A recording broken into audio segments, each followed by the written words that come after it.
Thank you for checking out this complete broadcast from the Wrestling Epicenter archives. If you like what you hear, please hit the like button and the notifications bell. Also, consider subscribing. It really helps.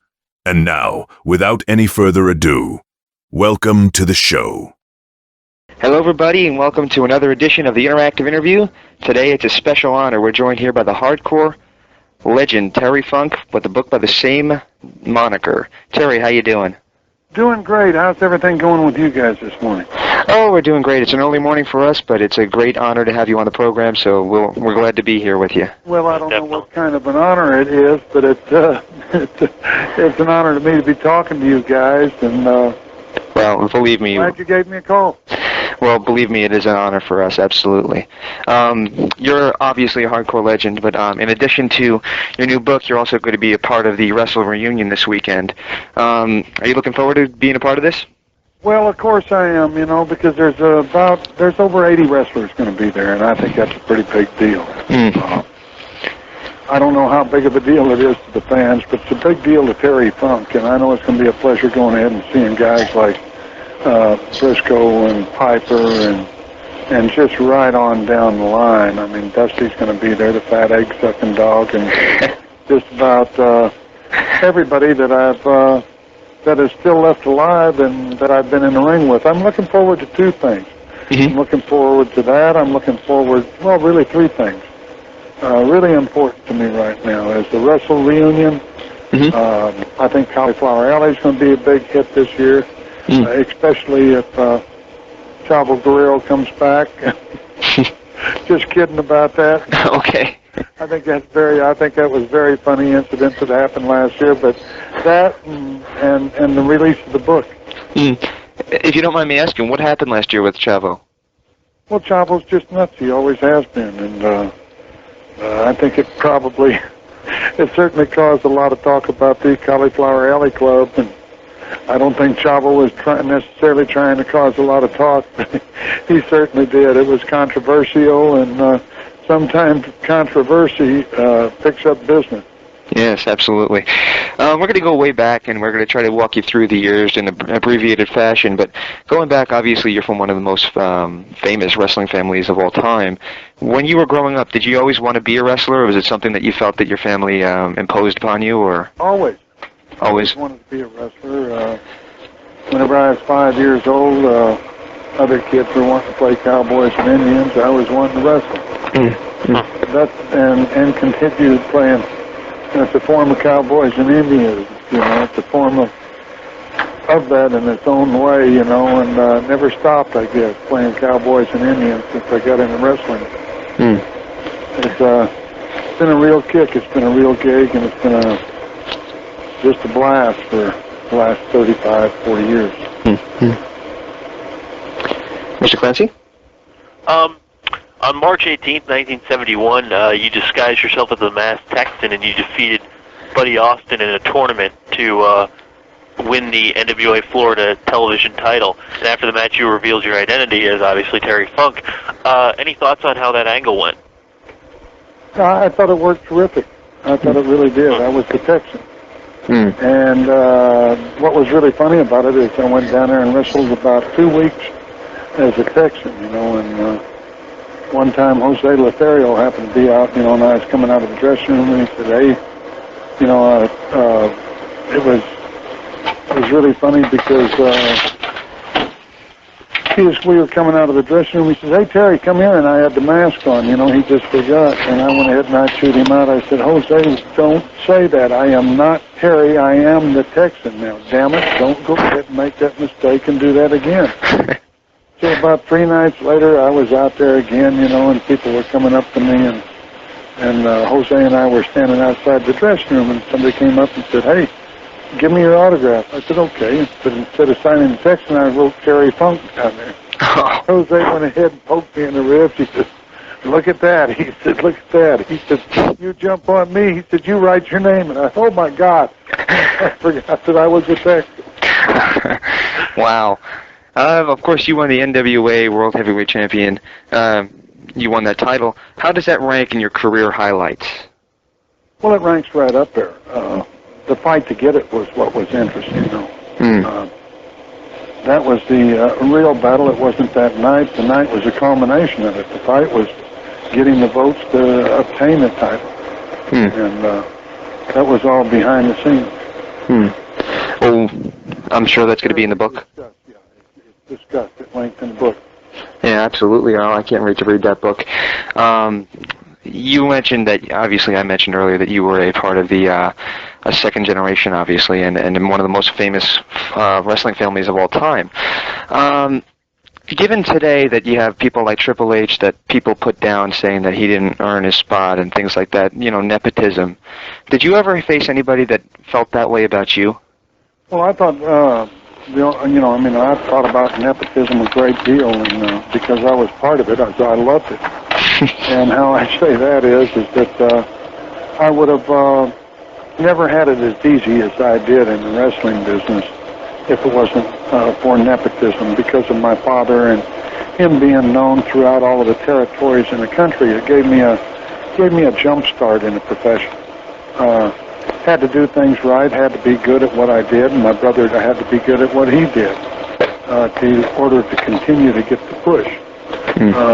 But it was definitely because of being a second-generation wrestler that, is the promoters throughout the country, and there was a lot of them at that time, approximately 30, 35 major promoters in different areas, controlling areas of the country and of the world that my father had already known and had ties with, and they knew the name whenever we got there. So that's a big jump start. And nepotism was wonderful to us. I think nepotism can also be a hindrance to others. If you take Dallas, for example, and all of this is discussed in the book, and I'm not going to say that again. But if you take Dallas, for example, and Fritz and his boys, that was nepotism in a bad way, and by pushing those kids too much and giving them too much too soon. Yeah. And that was, it created a situation where what else was there other than drugs? Yeah. You go down to Florida, and there was nepotism a different way down there. It was Eddie Graham and his boy, and Eddie Graham was not about to have anybody say, "Hey, you're pushing your kid," and that's a form of nepotism, because he was harder on Mike Graham than anybody else, and our father was hard on us too. Believe me, he'd chew us out in front of the other wrestlers until we started bawling like babies, whenever we had a bad match. Eddie Graham was the same way. He was rough on Mike. And then you go to Tennessee, and you got nepotism up there, too, and a different form of nepotism, form where it was just a bad situation in Tennessee than nepotism was up there. Yes, absolutely. We have a debate going on the forums, almost a constant debate, comparing the WWF of the 80s to the NWA of the 80s. You worked in both promotions. What would you say the major differences were between the two? Major difference? Yes.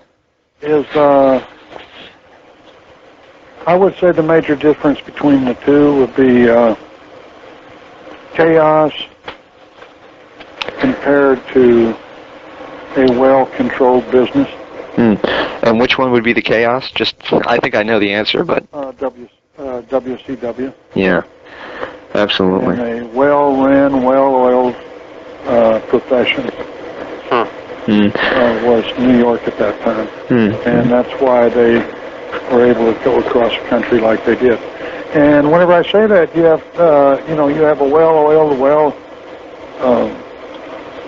a great organization, and a strong company, but there's still, it's kind of like a self-educated man, the wrestling business is, a self-educated man, he has absences in his education. And that's the same way the WWF was well-oiled. It was a great organization at that time, but still it had some terrible faults. And one of them was in controlling and of the wrestlers themselves at that time. It was and controlling the amount of work they were doing, and what an individual could actually take and endure on the road. Yeah, absolutely. Just a question coming in from the forums. Doesn't really involve you, but it involves your brother. Why was Dory Funk Jr. called Haas Funk in the WWF? Was it because you look like the guy from Bonanza, or what? What did Dusty Rhodes go up there as? I can't remember. He wore polka dots and had a black girlfriend. Yeah, and what was his name? They called him Dusty. They called him the American Dream, but he had like a black girlfriend. The polka dot baby or something like that. Yeah. It looked like he had measles or something. Dusty was, why did they do that to Dusty? It's just Vince's way, I guess. He just wanted to do that, create something else instead of what you have. And I think that's bad as taking an individual, and not bad, but I think that sometimes if you've got an idiot that comes in there as a polka dot baby, you certainly don't want that idiot running around as a polka dot baby. If you can name him the American Dream and turn him into Dusty Rhodes and be a great box office success. You understand what I'm saying? Yeah. So sometimes guys don't have great ideas, and their persona isn't a great persona that they have created. But the majority of the time, the individual creates a good persona for himself, and I think they ought to stick to that and stick to the what the individual is creating and doing. I think if that's part of the wrestling business. I think if that's part of the aura of it. Yeah, the boys and the participants becoming an extension of their own personality.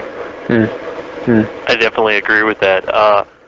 And anyone who's followed your career, Terry, has known that you've been enormously successful in Japan as well as America. We'd like to know what it was like to, what's the differences between working in Japan as opposed to the United States?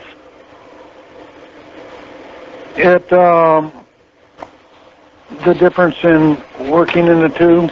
Yeah. I guess, is the audience different and such? Well, it's a work just like it is here in the States, so that's not different. A big difference is just the presence of wrestling within the company, within the country, and how it is looked at. That is what's really important over there and different. Wrestling provides for thousands of people in Japan. It provides for hundreds here in the States. Yeah. So therefore, it is covered much better. In other words, you have people that write wrestling books over there. You have people that interview wrestlers. You have the media, the press, that there's no telling how many books that are put out on a weekly basis or monthly basis on wrestling over there. You have television shows that are dependent on it over there. You have, it is a followed way of life in Japan that has been a heritage and has a long existence over there as far as national is concerned. And over here it does not. And that's the main difference. In 1989, you feuded with the Nature Boy Ric Flair. Yeah. In what was a great feud that culminated in an I Quit match. And we'd like to know, any thoughts on working with Rick? Any thoughts on what? Working with Rick? Can truly say this, that Rick is one of the truly great workers in the business and still continuing to prove himself that way. As I just watched him last night against Orton, had an exceptional match with him, Ric Flair is a great, super in-ring performer and possibly one of the greatest interview guys. I would say right now he is. I wouldn't say in the past he was. There was a lot of great interview guys. But he does a good job on an extemporaneous interview.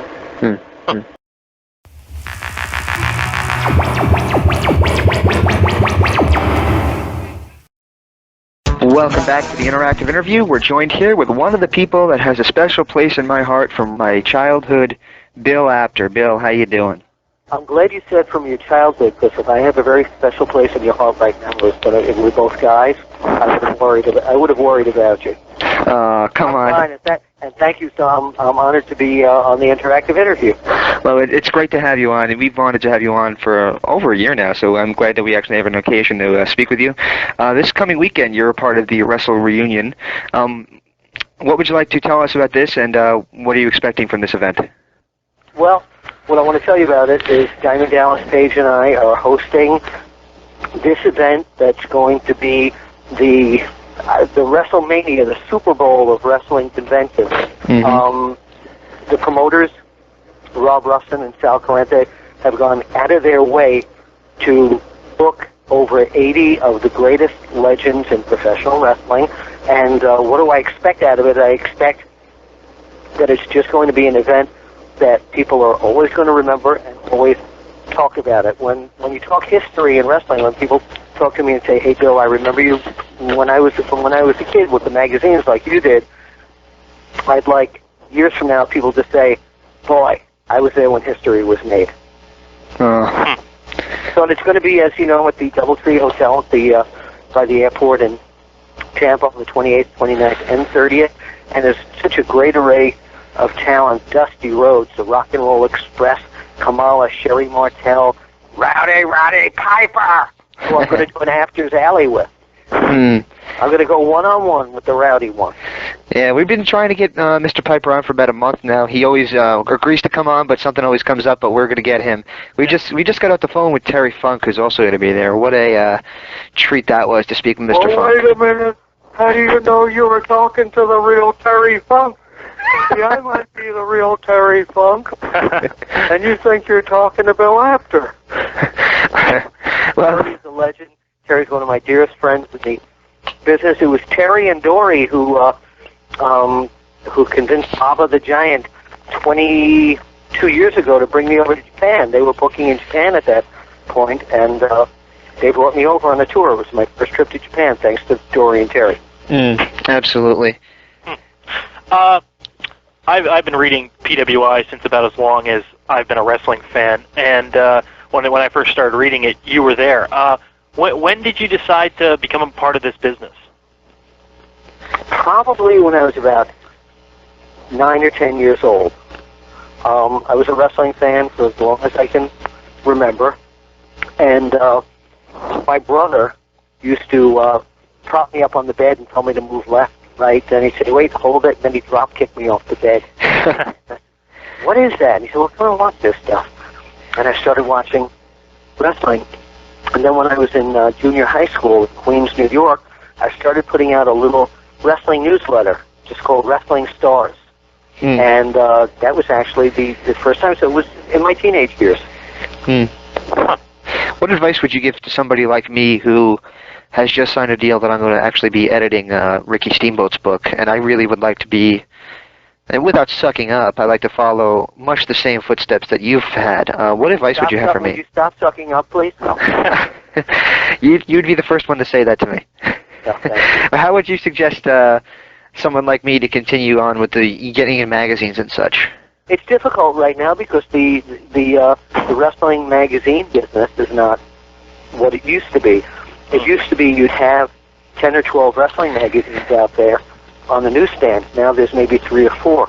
So it's like I always will compare it to the old days of show business when there used to be all these great places for entertainers to go and get out and ply their trade and sing and dance and do stuff. But all those little theater type of things closed up. Same thing with the magazines. Most of them have closed up, and there's no market for people to ply their trade anymore. Do you think the internet had something to do with that? Absolutely, no question in my mind. Stanley Weston, who was the man who started me, we lost him several years ago, he was my mentor.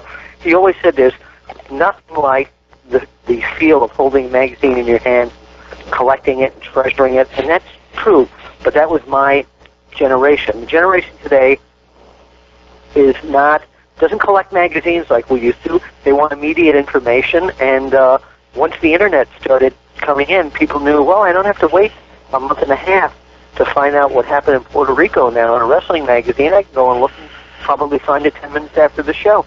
So, yeah, it definitely did hurt. Well, I would have to agree with you on the. I do like holding the magazine in my hands, and I like looking through. I was always bigger on the Mark magazines because they kind of feel like to me like a side to the storylines that are going on. Can you give us maybe some thoughts or memories of you had working with PWI? I have nothing but good memories working at PWI. I worked with great groups of people throughout the 28 years that I was there, and have no regrets. I left when I was given a great offer by WOW magazine. PWI was no longer under the same ownership. My loyalty was to Stanley Weston. Had WOW come along and offered me a job and tried to woo me away from Stanley Weston, I probably wouldn't have gone. But my feeling at that point was that this was a great offer. The wrestling business was changing. I had seen the first issue of WOW, and it blew me away. Do you have any regrets about leaving? No. No? No, absolutely not. Absolutely not. You make your moves in your life rather, and sometimes it's the right move, sometimes it's the wrong move. It was the right move. It was time for me the business was changing, and I needed to change with it. I remember distinctively reading your header into the WOW magazine that was covering the 2000 King of the Ring. And this isn't really so much a question, just something that I have always admired you for. Although a lot of people think that you're a little old school, you've always remained positive to the newer school, and I really feel that was evident when you were covering the 2000 King of the Ring. I just thought it was a really well-written header into that.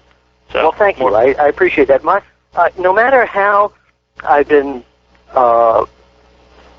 bashed about from year to year or whatever, I've always enjoyed it. I always like getting up the next day and finding something new about the business. And no matter how the business changed, I mean, when McMahon came out and said, we're all entertainment, wow, that's it. You know, what do I tell people now? I always told people wrestling was on the up and up because that was the way it worked. But now it changed. You know, it's altogether different. So you either change with it, and you can either hate it or love it. I still love the business, and I still love it today. And one of the changes that Vince came on and said was that they're not he said this pretty much 2 years after he said the opposite. He said that they're no longer built for children, and they're now going to go in a new direction and all that stuff. What was your thought on the Attitude Era and the adult direction? I love the Attitude parts of the Attitude Era. I thought DX was great. I loved it. Precursor to NWO. I loved it. Absolutely loved it. They were trying for a new audience because the other audience they had wasn't staying with them. They started losing some money. They were floundering around with people like, and these are great workers, so don't take this in the wrong context, but the days of like Savio Vega and all those people. So they had to find a new direction, and the adult way was the way to go. The shock value. I think one day somebody watched Jerry Springer and said we need to do this. So are you one of the people with the train of thought of hating Vince Russo, or what is your impression of Vince Russo? Oh, I don't hate Vince Russo. I don't hate anybody in the business. Everybody has a different direction. Right. They want to go. Every creative person tries. They're given a job by the company to turn the business around. So they try their own method. Not everybody's going to like what you do all the time. I learned that a long time ago. I could write something that I think is terrific, or take a picture I think is terrific, and not everybody's going to like it. And I have to accept that. Vince Russo had his own ideas, his own mind. He was hired by the company to do it. Some people liked it. Some people hated it. I was personally a fan, and I think James was too, of a lot of Vince Russo's storylines that revolved more around wrestling than the sex-oriented stuff. But in 1999, he started more or less hot-shotting and giving away a lot of matches that were pay-per-view quality for free on TV to compete with Nitro. And James and I feel that that might be where a lot of the down cycles started, giving away such big matches for free. Do you have an opinion on this? Yeah, my opinion on that is that company was trying to survive. To do that, to battle someone, you have to give your best stuff away. At that point, the pay-per-view was important, but it was also important for the sake of their sponsorships and everything else to keep the TV ratings up. If your ratings are low, it's going to be harder to get sponsors. Yeah. Yeah. Well, nowadays that they don't have any competition, I'm going to go ahead and, since we're pretty relaxed with this one, I'm just going to shoot with you and say something that we mentioned on the last recap with Coco. We had Coco Beware on, and after the show we were doing a recap, and Erik and I were talking about the old school Royal Rumbles where, for example, Randy Savage and Jake Roberts were feuding, and you just wanted to see those two get it on in the Rumble, so you were hoping, 5, 4, 3, 2, 1, will it be Savage to come out and face Jake? Now this year they have a feud going on with Edge and Shawn Michaels. Instead of just making people want to see that, that confrontation in the Rumble match, since they're both in it, they actually have a match before a one-on-one match. Do you think that things like that are just, are they booking too quickly? I think right now they're booking to see what people are going to like and what's going to stick. I think it's a formula right now where let's throw things against the wall and see what sticks, see what people like. They're trying things. I'm going to back up a little. I'll tell you what's wrong with the wrestling business, in my opinion. Okay. Sure. It's not just the booking, it's not just the writing, etc. What's wrong with the wrestling business right now is what I've called in columns the focal factor, rather. The focal factor meaning that there's no focal point star in professional wrestling anymore. Yeah. It used to be a case where wrestling was Hulk Hogan. Wrestling was the Ultimate Warrior. Wrestling was Bret Hart, Shawn Michaels, Bruno Sammartino, Pedro Morales. You can go superstar Billy Graham, Dusty Rhodes, all of these people. When you stop somebody in the street now and you mention pro wrestling, a lot of times you're going to get, is Hulk Hogan still alive? Oh, wow. What is, is Ric Flair still around? You will not, I would say 8 out of 10 people, casual people on the street, now will not say, wrestling, hey, Triple H, Chris Benoit, Randy Orton. Then it's not going to happen. Right. So what they need is that one identification person, that one guy. It was The Rock. And now he's gone. It was Stone Cold Steve Austin. Yep. And he's back, but sort of. Yeah. It's not the Stone Cold Steve Austin that people wanted to pay to see. Yeah. Obviously not. Well, can I go, James? Or you? Sure. Go ahead. Okay. Would you guys stop arguing, please? I love looking at the wrestling business. I love studying the history of it and everything. And while we're on the subject of up cycles and down cycles, I've pretty much looked at a lot of I'm under the thought that I think bad booking comes into play, but I think all in all the wrestling business is cyclical. I think, granted, decisions are going to come into play, but I mean, if you look at it, it was 85 to 89 and 97 to 2001, so it's like 4-year periods. And to get to that point, like you said, they needed that big star. In the 80s, it was Hulk Hogan was given he reached out to the mainstream through Mr. T. Right. In the 90s, it was Steve Austin reaching out through Mike Tyson originally. Do you think, James and I were talking about possibly, or we both think a character such as, say, John Cena can probably go connect with America's youth today, and possibly maybe sometime down the road getting him, involved with some sort of big name rapper that could push. I think he's been there too long already to be that guy. That guy. When that guy comes in, it's that guy right away. Yeah. And and the guy, it doesn't go up and down and up and down. When Hogan came in, you knew it. Bang. Yeah, bang. Goldberg, for example, too, as well. Goldberg came in, not to WWE. Right. Bang. Yeah. Brock Lesnar came really close. Yeah. I think he had a look. The only thing is, I think if he really wanted it, he would have made it. And I know a lot of people disagree. I just don't think he ever was as devoted to the business as there were two trains there's two trains of thought here. Mm-hmm. You have to want it, Mm-hmm. and you also have to be given the right vehicle to do it with. I think they made him champion because of public pressure. They made him champion very quickly. But where do you go from there? They didn't have enough guys to feed him that meant anything. Yes, that's what we say all the time. Right. They don't have a big enough lower card, and the roster's too small. Exactly. And that, To me, put the brand extension was a huge error because McMahon wanted a war with himself. He wanted SmackDown to be WCW, Raw to be WWF back then. It didn't work. right. It didn't work. And now, to me, the SmackDown brand it's almost bland.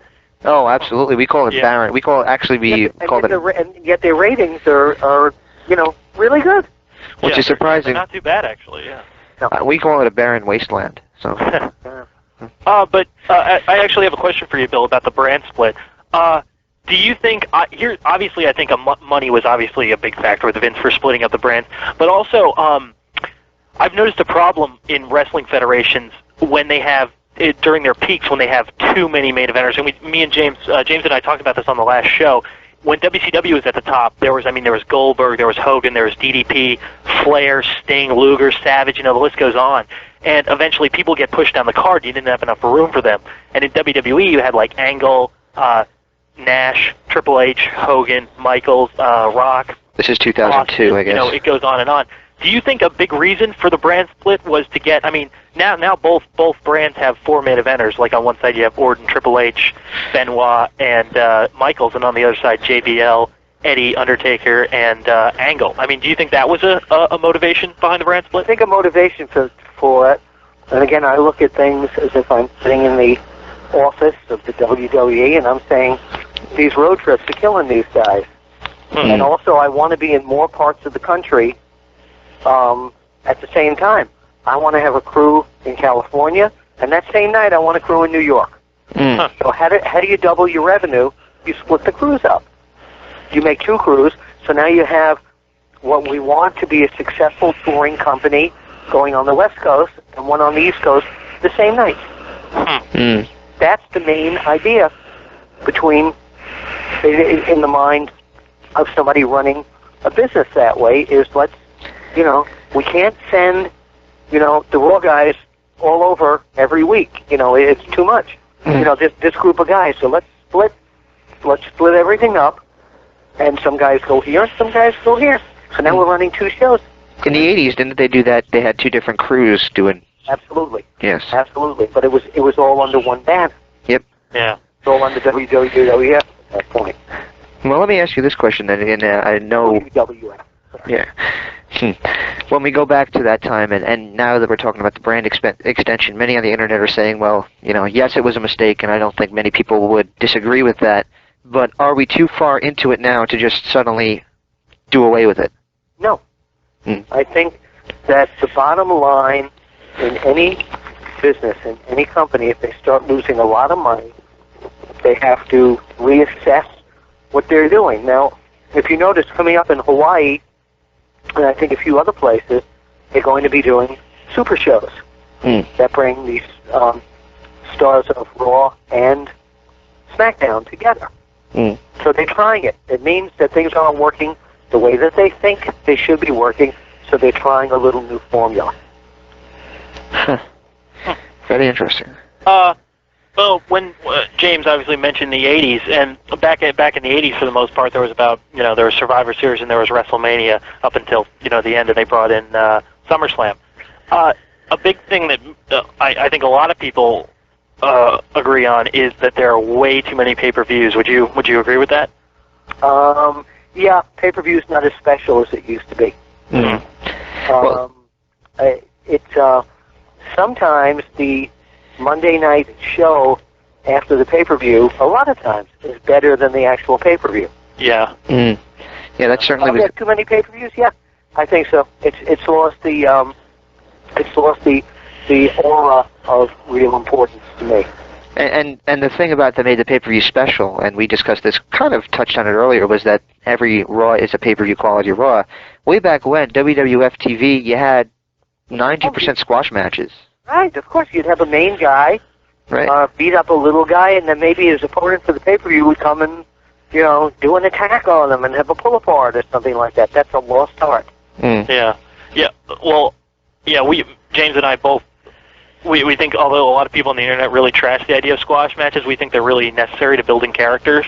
And I mean, I would really like to see a lot more squash matches, because if you look at a guy, I don't know how you feel on this, but like Heidenreich, I mean, he came in and feuded with The Undertaker, but before that, the only guys they had him beat was like Michael Cole and Josh Matthews, so he didn't beat anybody to seem intimidating. Back in the 70s and 80s, if you had a guy the size of Heidenreich, Right. he would be built up to be a monster, an absolute monster for months before he'd get a title shot. And then there would be the excitement to see that match would be incredible. Yeah. Vince McMahon Sr. would have taken a guy like this and made him like the biggest monster in the world. Yeah. And we just touched on it really at the beginning of the interview, basically saying that we feel that the roster needs to be bigger, so there are lower card guys and mid card guys and upper card But guys. then you're going to have a portion of the public that's going to say, well, why should I watch Raw on Monday Night or SmackDown until squash matches? You're going to have that element as well. That's We think, like, not like all squash matches, but like, not every match should be like maybe a pay-per-view quality match. Exactly, which they are now. Because Raw, it's pay-per-view quality. Now, when Giving it away, the secret of the wrestling business in the 70s, when there was no cable and everything like that, in the early 70s, was on TV, never give away that main event. You had to go to the Garden in New York or wherever you live to see that match. And they would draw capacity crowds for Pedro Morales would wrestle a guy in 3 different kind of matches 3 months in a row and sell that place out. So did Bruno. Saw Billy Graham. It was always like that because there was that they didn't give matches away on TV. Absolutely, and we touched on it a lot earlier. And just thinking, when you go back to the ratings of the 80s and such, I mean, they weren't that bad, the ratings, and the pay-per-views really were special. I mean, and we touched on that a lot. Anyway, it's a different wrestling business now. No matter, we were talking about how the internet has affected magazines. Cable TV is so powerful now, it's affected the whole wrestling business. Do you think people's attention spans are shorter? Absolutely. Sure. I absolutely hate, and I always wrote about this. I used to be able to watch a match like Jack Briscoe against Dory Funk Jr. for an hour, and you'd never hear a chant of boring. Right. Now, after 6 minutes or 4 minutes, the guy gets somebody in arm lock. Boring. Yeah. Everything's got to be a high spot. Yep.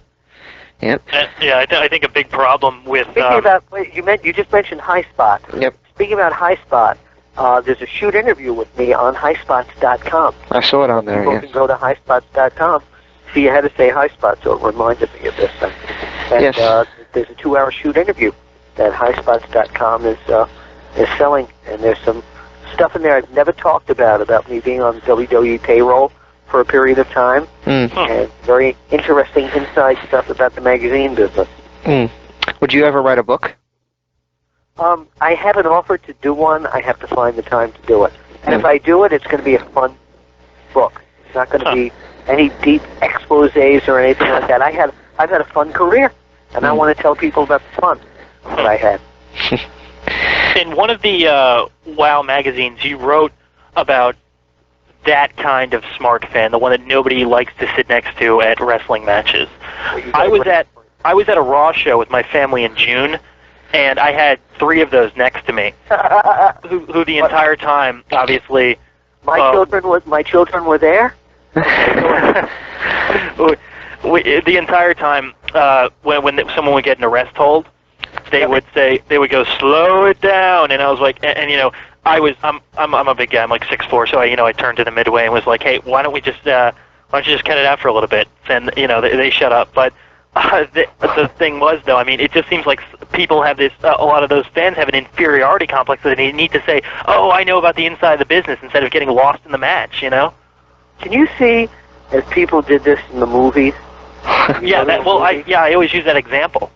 Can you see that with somebody about 5 minutes into the movie, people are into it, and all of a sudden there's a slow scene, somebody starts yelling out, boring! Yeah. I mean, this is the same thing. They get pelted with popcorn. You're supposed to get lost Yeah. in the moment and have a good time and forget it. Why be so critical? Enjoy what you're seeing. Well, I mean, take a look at just recent shows in Raw from Toronto. Look at the crowd. None of the crowd appreciated it. If you read me on OneWrestling.com, you will see that I'm still not overly critical on anything because I watch wrestling not to be that smart-ass critic.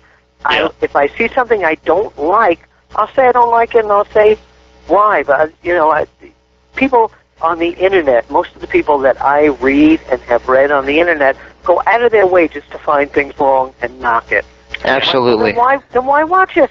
I think that's exactly what I said the last show. If you don't like it, don't watch it. Yeah, It's on the channel.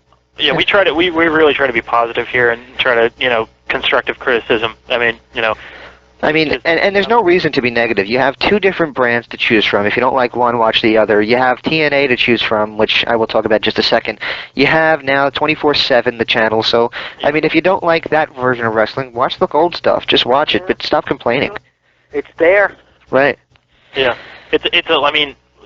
People didn't have this kind of access way back in the day, and I think we should be really fortunate about this opportunity that we do have. Absolutely.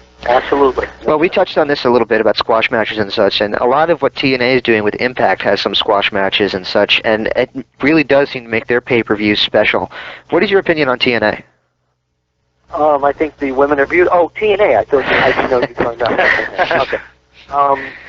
I think they're a very good promotion. They're an excellent indie promotion. They have a lot of good mixed talent from a lot of the indies, like Ring of Honor people and etc.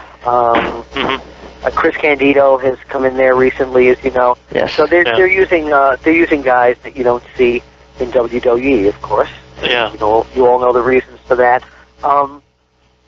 People always ask me, are they competition to WWE, or can they ever be?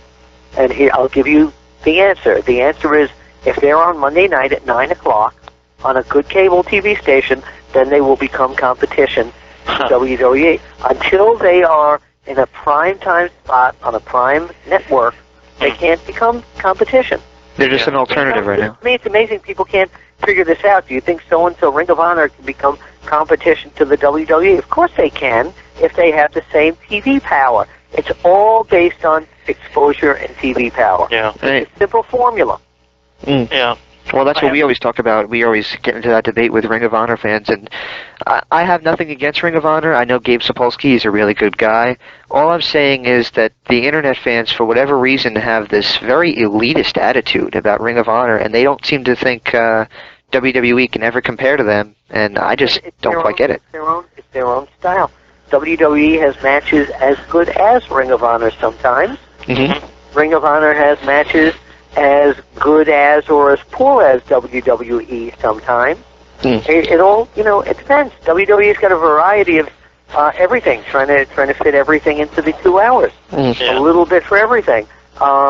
Ring of Honor bases their entire promotion on the classic wrestling style, and if that's what you love, and I do, but I can watch anything. I enjoy it all. Bill, we touched on the upcycles a little while ago, and I have a question for you. And obviously, not many people, I think, will ever be able to answer this question until the next upcycle, or else they'd be very rich. But in the 80s, we had the concepts of rock and wrestling and making WWE family-oriented. In the 90s, the concepts that sprung it up were the invasion angle, the NWO, obviously, and the heel promoter concepts, and also attitude.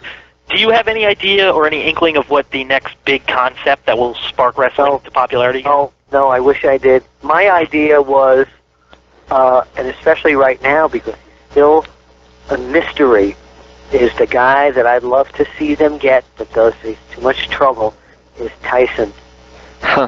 Just bring Mike Tyson in, build him up, have him become champion, and then because he's got that attitude that will draw people to watch. Well, he's a star still. I mean, that's the thing. Still a star, and there's a curiosity. There's still a curiosity about Tyson, as far as I'm concerned. I think he's a natural for the WWE. Yeah. It'd be a big paycheck, though. Really do. But what is the? Let's examine this now. What is it? It was rock and wrestling. Right, rapid wrestling won't work. Right. Yeah. You know, John Cena went as far as he can with that due to the success of Eminem's career and his movie. What's out there right now?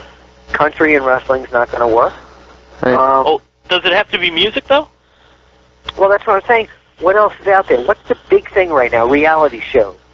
Right. Okay? And WWE addressed that with Tough Enough. Yeah. Right? So... And it the concept just hasn't come up yet. What else is out there? Actually, they're doing, and I didn't like this for political reasons, but they're not doing a bad, slow job of building up the Muhammad Hussein situation. He's a real good talker. But he's a very good talker, and people are now starting to really, more than be offended, they're just starting to hate the character. Yeah. They're starting to hate the whole thing. Yeah. Do you think it's just too close to 9/11, or what? I don't know. I see people actually starting to react to it now. Do you mean hate it as in they really just don't like it, or hate it as in, he's a bad guy, boo? Hate it as he's a bad guy who doesn't like our country. Right. That type of thing. I don't think they're looking at him as, hey, this is a guy who helped cause 9/11. Right. They're looking at him now as that he's a Middle Easterner. He's got that gimmick on, and right away, it's the enemy. Right. What do you think of Randy Orton? He's tremendous, but where else can you go with him? They've gone everywhere with him. Where can you go with him now? Yeah. He's been face, he's been heel. You know what's missing, too? Great, steady tag teams. Oh, absolutely. Yes, definitely. Great, steady tag teams, even more so than the cruiserweight division. When I was growing up, there were tag teams. Yeah. Oh, I mean, great tag teams throughout the Carolinas, throughout New York, everywhere. Right. But, now, La Resistance, they've got nobody to work those guys And with. they got squashed by Batista on Monday night in a 1 versus 2 match when they were in the ring at the same time. Exactly. That doesn't help anybody right there. Yeah. Yes, the business is cyclical, as you were saying, but I don't know when that cycle is going to come back, because there's got to be something in the world for wrestling to grab onto. Yeah. I don't know what that is right. Tag team wrestling is actually a great topic to talk about. I was watching Rockers versus Akeem Akeem and Big Boss Man. Twin Towers, yeah. Yes, the other day, and I was just, obviously I noticed this, but it never really came to the forefront of my mind. I know it's just the difference in psychology of the tag matches back then as opposed to now. Back then there were constant tags. It was much more psychology based, as opposed to now it's essentially singles matches and with an occasional tag. And then I don't think I've ever seen a tag finish in the last 10 years. Well, let me ask you this, Erik, and Mr. Apter. When was the last time you heard an announcer talk about cutting off the ring? Oh, I haven't. And please call me Bill, not Mr. X. Okay, Bill. I haven't, but you see, like you were saying, you were watching it, checking out the psychology of it. I never, as a fan, and I try to always divorce myself as a worker in the business somehow, and a fan as not even looking at psychology. I didn't have to question psychology. It was very clear cut when I was through my career that these were the good guys, these were the bad guys. And what's the psychology? The bad guys wanted to get the fans to hate them. The good guys wanted the fans to love them. Well, I more or less meant that the matches made sense. Like they were keeping the fresh man, like that. They were cutting the ring in half.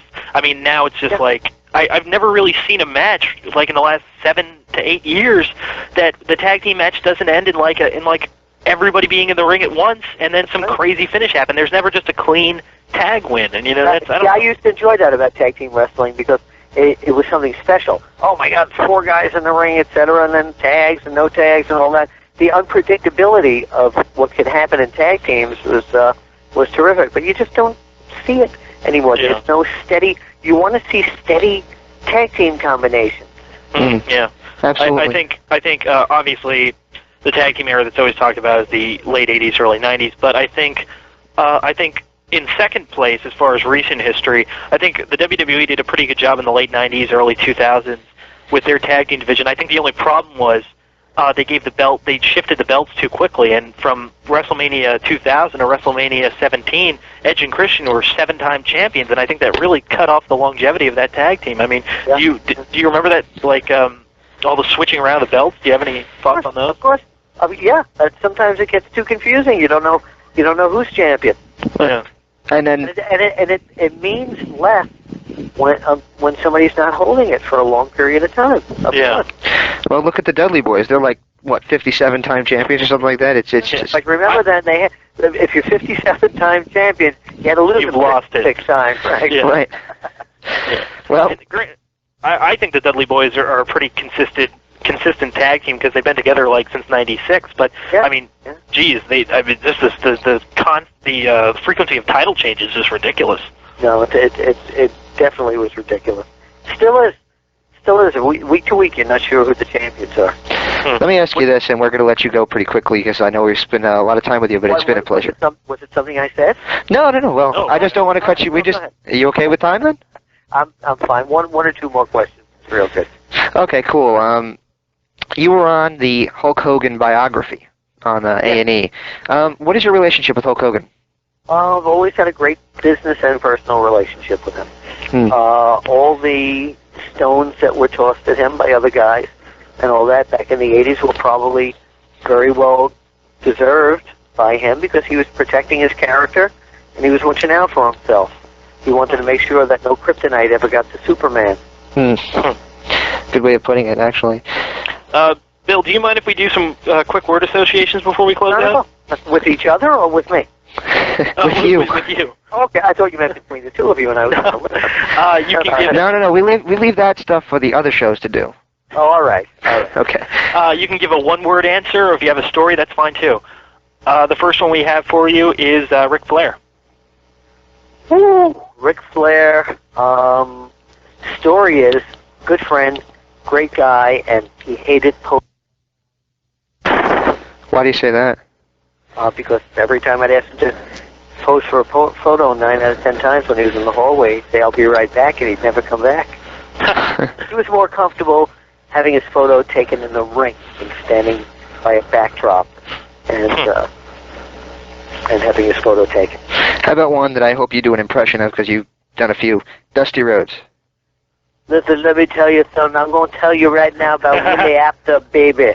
The American dream, if you will. If you will. Dusty Rhodes was, and still is, Mr. Self-Promotion. I don't know. DDP might have a challenge on him on that one. How's that? With who? No, Diamond Dallas Page is a pretty good self-promoter, too. I love Diamond Dallas. But he is, but he's not Dusty Rhodes. Dusty Rhodes, during Dusty's time, was the greatest promotional machine for himself in the whole world.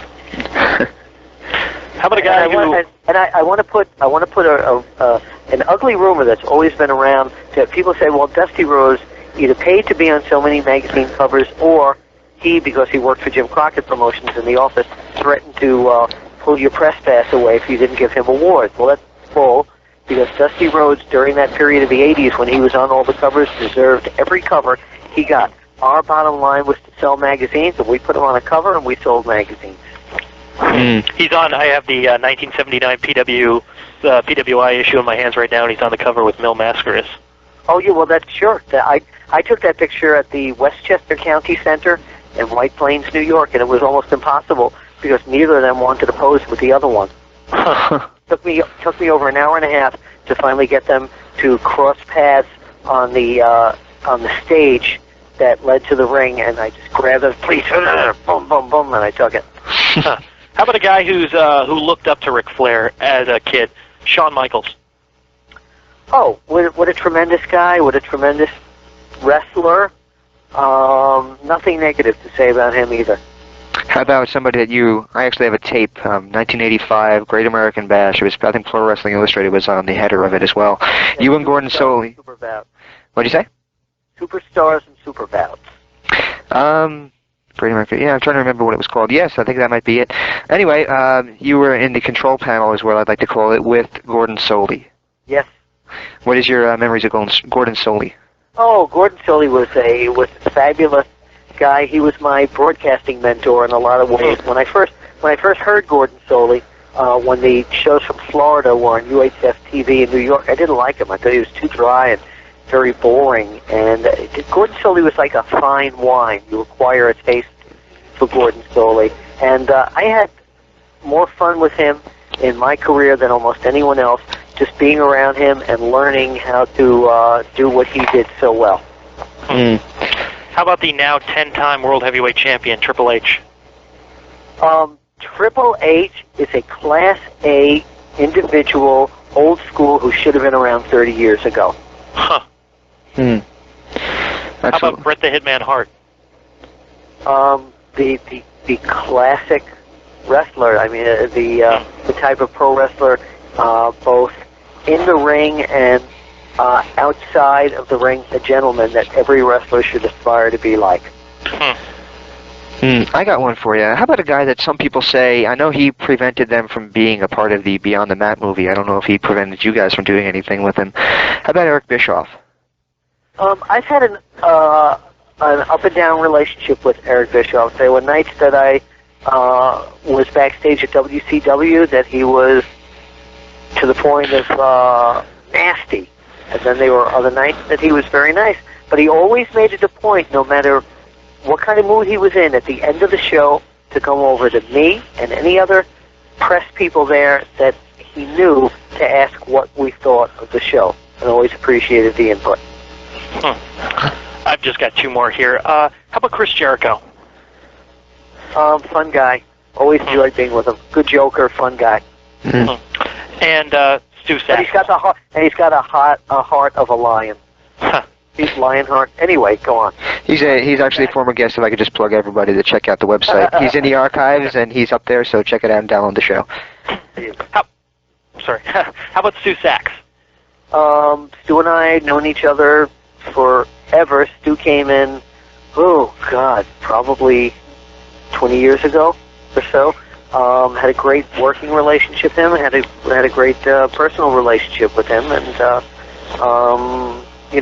I don't really speak to many of the people over at the at PWI anymore. How about the last? Bitter, nothing unfriendly, nothing bitter. It's just I've moved on to other things. In terms of the internet, I'm also beside OneWrestling.com and doing the Wrestle Reunion. I'm also the general manager of Bang Dory Funk's Federation. I'm a backstage broadcaster at the Cyberspace Wrestling Federation. I'm the director of international affairs for Hawaii Championship Wrestling. I'm the commissioner of 3PW. So I'm doing a lot of independent work right now. Absolutely. Well, we have the utmost respect for what you do. How about just one last name for you, and then we can let you... I thought Stu Sax was the last name. That was the last name for Erik. That's not the one. I didn't... All right, one more. No, I'm just being a goofball here. The last name on the list is Vince McMahon. He is... How can I say that? He's the ultimate entrepreneur and promoter. I think any business that he would have aspired to have been in, he would have tried to make it as interesting and profitable as he could. Absolutely. Wow. Well, we really can't thank you enough for your time. This coming weekend is Wrestle Reunion. Would you like to promote that one more time? I certainly would. It's January 28th, 29th, and 30th at the DoubleTree Hotel in Tampa, Florida.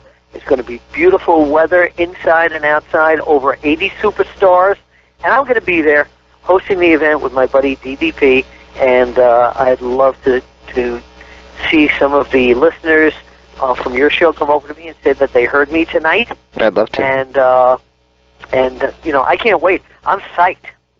Yeah, it sounds cool. It's Wrestle Reunion. You got to be there. Wish I could be. We're in Arizona, so obviously we can't travel across the country, but we really wish we could be there. If you get in the car right now, we might be there in time, right? You might make it by Friday night. I'd love to. Really can't thank you enough for your time, and I guess... Thank you so much. My pleasure. Thank you for having me on. You know how I end everything, correct? How's that? I'll see you at the matches. Welcome back to the interactive interview on WrestlingEpicenter.com. For those of you wondering what happened to the remainder of the Terry Funk interview, like I said earlier in the show, contractual agreements prevent me from airing that section of the interview, but the transcript will contain it, so if you're listening and you did not hear that earlier, that's why you did not hear that part. But the Bill Apter interview is in full, and we will not be missing any parts of any other interviews. Sound good? Yes, James. We're joined by Missy Hyatt. I wish, but yeah. So they're good interviews. Bill was really fun. I mean, I'm not saying that Terry wasn't. It was really interesting. But with Bill, we could just cut back and be like, hey, I think we can do that a little bit more often. Actually, I actually enjoyed it because when we stopped recording with Terry, and I don't mean just stop recording for the radio. When we stopped recording, period, we started just shooting the breeze, Yeah. and just chatting. And Terry. Pick up his book, everybody, by the way. It doesn't come out until March 15th, according to what it does. Yes, and I'll put a link up on the transcript so you can click and buy it just through the website. Also, when it comes out, I'll also put that up in the shop once I get that up and running. We're working on it. I'll put the little shop up. I'll have all the items that our guests are trying to sell. For example, Ric Flair's book. For example, Chris Jericho's All That Remains. Have you heard that one song, Erik? Yeah, I have. What'd you think? It's pretty good. Yes, and I'll be honest. I like a lot of Fozzie's covers. I do too. Fozzie's covers. You mean the cover of the albums or the covers of the songs? Ha ha ha. Pardon me. If you make a joke like that again, this will be. Oh no, we're just kidding. Uh-oh, we're joined by Ric Flair now. Let's not get started on Rick right now. There's a lot of listeners that like Rick, so let's. Yeah, I like Rick. I don't. Well, actually, I respect Rick. I don't like Rick. Yeah. I mean, I respect Rick, but let's not get into that. Anyway, this coming week, we have the Royal Rumble. We do have the Royal Rumble, and we're just seeing if I'm actually allowed to get a headshot this weekend for acting. I may be able to see Royal Rumble, I'm not sure. So, it's, I mean, obviously the drawing point of every Royal Rumble is the Royal Rumble. This has one of the stronger title matches, I think, I'd say since, let me go count back, what did we have last year? Last year's was pretty good. I don't know, it's one of the stronger world title matches on the card. I would say, and of course you're talking about the Cruiserweight title match, right? We are talking about it. El Dandy will be defending against, no, we're obviously talking about the... You know who he's defending against? El Gato. El Gato! No. We're talking, of course, about the Randy Orton against Triple H title match, and the reason that there's a lot of build-up around that one, and that there's a lot of interest between Erik and I in this match, is that neither of us can really figure where it's going to go. This will decide WrestleMania. They're pushing hard for Randy as far as getting him, so it may be Triple H wins, which common knowledge would say. I don't know. They may do that. They may not do that. The title of Raw was Randy is Ready, and everybody, you saw Raw at the end, pin Flair with the RKO after essentially beating both guys. Triple H interfering, Rick in the match, RKOing Flair, then standing on the ring with the belt just pointing to Triple H. It was well done. I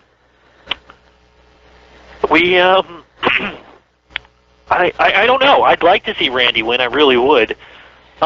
Bill brings up a good point, though. Bill Apter brought up a real good point, and that point is, where do you go with the character now? Because he's been a strong heel and he's been a strong face.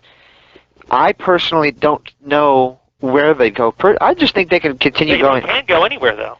They can. I think you just keep him a strong face. I don't think you have to do anything. No, although I can see his character is similar to Shawn Michaels, 1996. Number one, by the way, they kind of pushed more of a him thing with Stacy, and crowd still cheered. But for me, and I think most people would agree, Orton coming down to save the damsel in distress is not the character. They did that again? Cheer. What? Yeah. Well, yeah. Triple H was attacking her, and Randy saved her. He hit her or no? No, he was about to pedigree her, and Randy came down. So she was bent over? we all liked is the guy in his video in the nightclub who's making out with like 10 women at once. I mean, he's the that guy. He's the cocky jerk, but now he's a face. That's the character we do enjoy. So hopefully they'll put a curve on the Stacy Keibler character. I mean, this Stacy Keibler bit. What does Tess think of it? What? What does Tess think of this?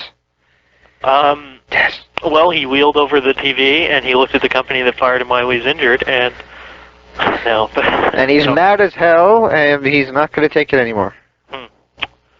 So, yeah. So that's where we are right now.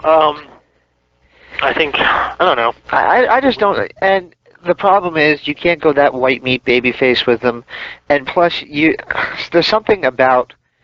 And maybe it's just me. There's something about not liking a guy that gets the hottest girl. You know, that's why I wasn't in the cool club in high school. I wasn't a geek because I'd actually fight back, and I make that perfectly clear. But I wasn't a jock. I wasn't preppy. I was sort of just there. I hated the guys that... What'd you say? I would have made fun of you in high school. I don't think so. Go ahead, though. You would have been one of the people that made fun of me that I beat up. Okay, go ahead. Where were we? Anyway, so I'm just saying, I always hated the jocks that got the really, really, really hot girls. And I think that's kind of what the wrestling audience thinks when they see a guy with a hot girl. That was the backlash against one of the reasons against the backlash against Shawn's character in '96. But I think what they can do eventually with Randy, and the same thing they did with Shawn, is they can turn him heel very effectively after that. I mean, if you remember, Shawn's character back then was always basically an 80s hair metal ladies man, and but he was playing up the positive aspects, like, I'm the good guy, blah blah blah blah. In '97, when he turned, he became the other side of the 80s hair metal guy. He became the guy who would steal your girlfriend and beat the shit out of you. Beat the crap out of you right in front of her, and just make fun of you the whole time. And that character really worked. It really struck a chord with a lot of people. And, he would always be chewing gum in your face. And, it was a character that they exploited very well, and I mean that in a good way. I think you could probably do the same thing with Randy Orton eventually. You really... right now, though, I think they got something good going with the face run, though. I think he works well with Triple H, with the game, and... I don't know. I don't think Triple H and Batista is a WrestleMania main event.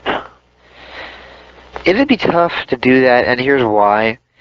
I'm not sure, and Batista has improved tremendously, and I will not deny that he has. He hasn't. Okay, you haven't seen Raw yet, but watch the match. I mean, granted, I don't like the booking of the him versus La Resistance, but he works like friggin' Goldberg in that match, and I mean it very positively. Does he?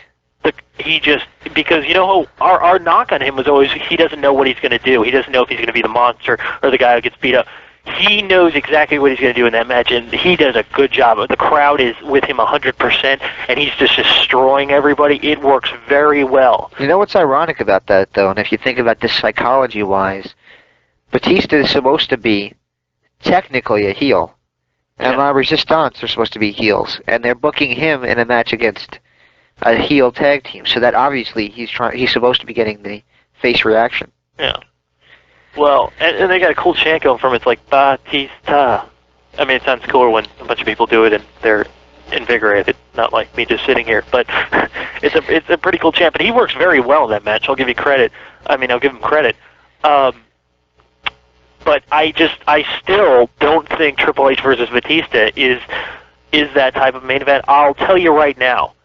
I honestly, and this is not because this is a match that I've been saying was going to be the WrestleMania main event since September, but I really believe deep down in my heart, Orton versus Edge for the world title can be epic. And I mean epic in the sense of Shawn versus Austin at WrestleMania 14. I mean, obviously not like Andre and Hulk, but like Brett and Owen matches, epic like that, big matches. So I really think they can pull off something like that at the grand stage of WrestleMania. Yes, but the only flaw that I see in that is that we've seen the match already. But then at this seen point, the match already, but they've never wrestled for the world title. yes. And if they do go that route, and I don't know that they will, first of all, if Triple H loses the belt, you can still have Triple H, Batista, and Randy against somebody. Yeah, I think if Randy wins the belt this Sunday, there's a 60% chance that it's going to be Randy and Edge at WrestleMania, and a 40% chance it will be Randy versus Batista versus Triple the H. Yeah. I'm not a big fan of another idea of doing another three-way main event. Yeah. I kind of like to see, and Michaels added a hell of a lot to that match, but when you think back to that match, and this is not to knock Michaels at all, because I think he did a fantastic job in the match, people just think of Triple H and Benoit.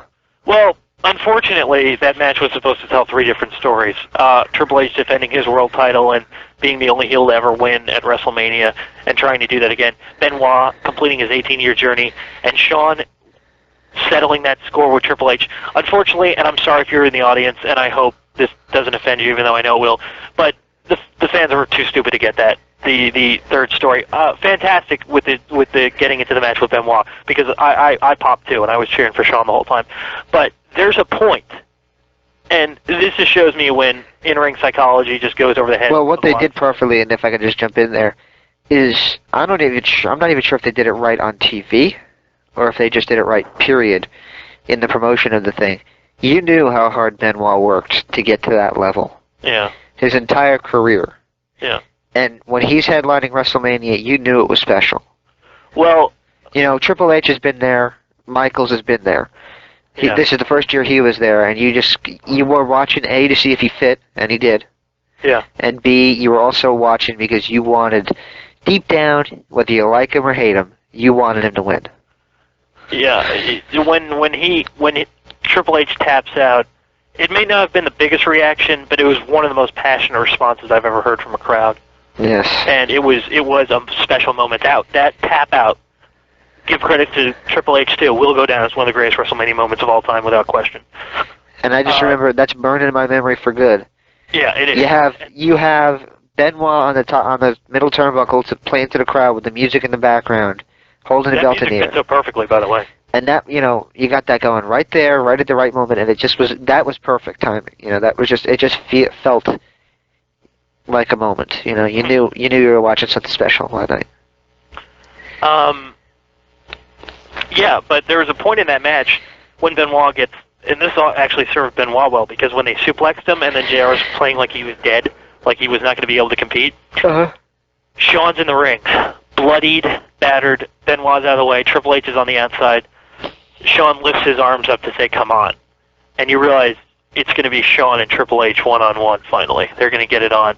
The fans were deaf and blind to that. And, it was just like, it was an example of a story going over over a group of fans' heads.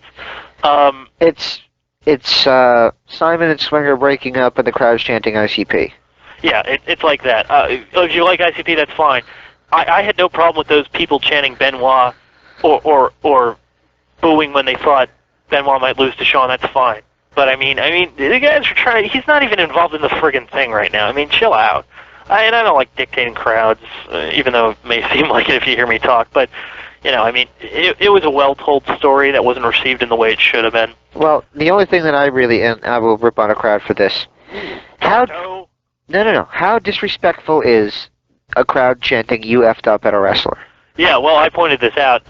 They did it, and I've always ECW. They're like, oh, it's in terms of endearment. No, guess what? Guess who you are? You're a fan. You go to the matches and you watch. You don't bust your ass at all. These guys are out there working hard, and they mess up. Ooh, fantastic! But he messed up. Yeah, I feel awkward when somebody does it. I'm like, oh man, But guess what? Everybody's not going to be perfect. You know what? When I see a guy mess up a move, I'm just thinking, well, I'm glad he didn't break his neck.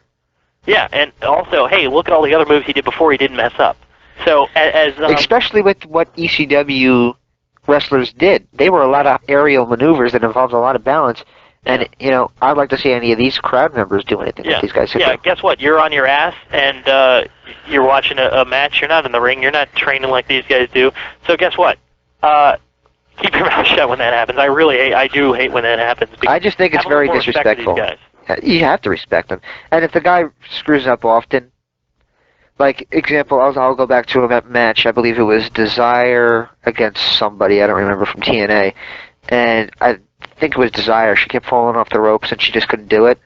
Yeah. And the crowd was just really hard on her. And I'm thinking to myself, here's a woman, she's probably about 30, she's got 2 kids, she's trying to make a living. And these people are just really ripping on her. Now, I could see being angry about somebody messing up a move several times, but people have feelings, man. Calm down. Yeah. Well, I mean, and I'm going to switch the subject really quick with this. I mean, people feel bad enough. I'm a Jets fan. A while ago, Doug Bryan missed 2 field goals. You know, I was pretty angry. I went onto a Jets message board, and they were like, "Hey, let's go to his website and email him." Okay, because I'm sure he doesn't know I'm sure he doesn't feel really bad anyway. I mean, cut the guy a break. I mean, I'm sure when these guys screw up, I hope there's someone around to remind them for the rest of their lives that they screwed up. I mean, chill out. We weren't even in the friggin' AFC Championship. I mean, yeah, he missed 2 field goals, and I was pissed as hell. But just let it go. Get on with your life. I mean, well, you don't think that First of all, they were away, were they not, in that game? Yeah. So what do you think they were talking about in the bus and plane ride back? What do you think his teammates were treating him like? They probably didn't say anything. They probably weren't exactly thrilled with him. You know, I'm sure they're professional. In those instances, you don't say any, guys don't say anything to kickers because there's nothing that can be said. Right. I mean, you know, unfortunately, and granted, we're going to get right back to wrestling, but unfortunately, kicker is one of the hardest jobs in football because if you do well, you know, yeah. But I mean, if you screw up, granted, he was on a rough field. The offensive play calling, for some reason, they had Chad take a knee, which took him further away from the field goal. But you know, I mean, this is once again, there's a wrestling show. Sorry to get off topic, but yeah. So let's get back to the Royal Rumble, though. There is the 3-way match: JBL versus Big Show and versus Angle. Big Show must have been the only person in the world who didn't see himself getting set up on SmackDown last week. By the way, we're recording this on Tuesday. So they're probably taping this week's SmackDown as we talk right now. By the way, if you want to go check out the greatest video ever, check out either pictures or a video of Joy from SmackDown. Dave Shearer pointed this out in his No Name show, but on PWInsider.com. Yeah, she looks great. And by the way, thank you very much for the publicity, PW Insider. We really appreciate it. Thank you, Dave Shearer, and thank you to the crew over at PW Insider. We appreciate it. You guys, we owe you big time. Yeah. So, So I mean, she was incredible there. I mean, I like Dave Shearer said, I forgot she had a face. This is Joy. Yeah. Isn't this the same one from the Diva Search? Yeah. I thought the Diva Search one's only the winner got on TV. Well, no, I knew that one. There's 3 people. Now there's 3 people that By the way, bring up Alexis Lurie. She can wrestle and she's hot. You don't think she's hot? She's alright. She's alright. Yeah. She's also not that great of a worker. She's better than a lot of women wrestlers. She doesn't do much. I mean, everybody said Here's why everybody says Alexis Lurie was so good. She was working in titty club matches. She was working with G.I. Ho and others. And next to that, almost anybody would look good. But when G.I. Ho sounds incredible. She's actually a big star in Women's Extreme Wrestling, which Queen of Extreme Francine's a part of. She plays a army slut. Really? Geez, with G.I. Ho is the name. I really wasn't going to guess that. Yes. But, back to the Royal Rumble. I don't mind the match in itself. It doesn't interest me, but it doesn't disgust me like Heidenreich and Undertaker. No offense to Undertaker. No offense to Heidenreich either. I just don't think his character's been. I don't think he's been given the opportunity. I don't think he's a good worker. No, I won't go that far. You what? You said it the other day. You didn't think you thought he was one of the worst wrestlers of the year. Well, you got to take into account, and I'm not trying to offend the individuals because I know that they might come on the show one day. What I'm saying here is, the wrestler that he is, I haven't really had the opportunity to see it. Because who have they put him in the ring with? Just The Undertaker, and those matches have been alright. But The Undertaker. yeah, let's see who, I want to see if he can do it against somebody else, and they never put him in the ring with anybody else, so. Oh, I've seen him work a few matches. It's not. It's not the worst, but. No, but it's about as bad as you can get in this day and age. No offense to Heidenreich. He'd probably rip off my head, but I doubt he's listening. If he is listening, just for God's sakes, man, put on a different pair of tights. Maybe like a pair of pants. Give Heyman the microphone. But back to the Royal Rumble. I don't mind the match per se, but what unless JBL wins, what's the point? I see absolutely no point of having it on Angle. I see even less of a point having it on Big Show. JBL needs to lose that thing at WrestleMania, and there should be no interruption between now and then. So that's really all I have to say about that match. I predict JBL is going over, but something in the back of my head says Angle may. And if that happens, then that would be just terrible. It would be terrible because it'd be a waste. Don't you waste my time, woman. Is that from something? Yeah. What's it from? What? All right, keep going. Okay. Also on that card will be Edge versus Shawn Michaels. Now, regardless of us thinking this booking is too fast, which it is, frankly it is, they're going to put on a hell of a show. Oh yeah. I mean, they're not bookers. They're not the bookers. Are they going to get the time? That's the question. I don't know. I know that if there's anyone who can work a very good 12-minute match, it's Shawn Michaels. Yes, and Edge is pretty good himself. Oh yeah, Edge is good. I just don't know if he's at that level to be able to tell a story in that short of time. Edge is a lot better than he gets credit for. I'll say that. Oh, I know. I have the utmost respect for Edge, and I think he is one hell of a worker. And I think from what I gather from his autobiography and just things I've heard about him is he sounds like a very nice guy too. So and I love the fact that he's playing the frustrated guy right now, because doesn't he look like his eyes are going to actually burst in his head? He's playing the character to the hilt. He's doing a great job. But I'm sorry anyone who thinks his 2001 character was the best, but this is the best character he's ever had. What was his 2001 character? Was he sarcastic? Yeah, he was just like sarcastic. I mean, I really liked his 5-second pose character, but this is credible towards the main event. But yeah, so we got that match. I predict Shawn going over in the match, and I believe Edge will win the Rumble, or at least eliminate Shawn from the Rumble. And then number one contenders match at I think Michaels wins the match, and I think Edge wins the Rumble. They're pushing Edge like he's going to win the Rumble. Like Shawn says, go out there and win the damn thing twice. Right. Which I like how he put the twice in, because he wants to put over his own accomplishments. Yeah. Which is, I guess why don't we, there's not really too much to talk about, but I think, I don't know, I got a okay idea. Do you want to take a look at Royal Rumbles gone by and some great memories? Sure. I mean, let's go back to the first one, which was one, I don't know if you remember this, not Big John Studd, but the first one was actually on free TV, and it was won by Jim Duggan? Ho! Yes, Hacksaw. Hacksaw won it all, and then the second year was Big John Studd, which... Yeah, let's talk about pay-per-views, though. Big John Studd, nobody expected that. No. When did they institute the title shot? Well, Hogan won it in 90, and he was also world champion. Now, I don't know why. I think maybe Warrior should have won it. Let's see here. I will... And then Hogan won it again in 91, where he eliminated Yoko. And then he got the world title shot. And then he got the world title shot, but it wasn't like a guaranteed thing there, because they did a press conference, and they had like all the top contenders to the world title. They had Piper there, they had Sid there, they had Macho Man there. They were all sitting there, and Hogan got it. Let's see. Who else? Also in 91, I enjoyed the title match between Slaughter and Warrior. It's one of the few times I think Warrior worked a good match. Warrior worked a lot of good matches, I think.